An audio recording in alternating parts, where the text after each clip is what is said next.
this task, the needed concentration of hydrochloric acid solution is 0.15 molar.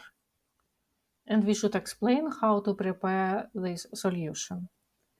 We will assume that the needed volume of solution is 1 liter or 1000 milliliters. So now let's find the number of moles of hydrochloric acid. 1 liter times 0.15 moles per liter, and we obtain 0.15 moles. We know that molar mass of hydrochloric acid is 36.46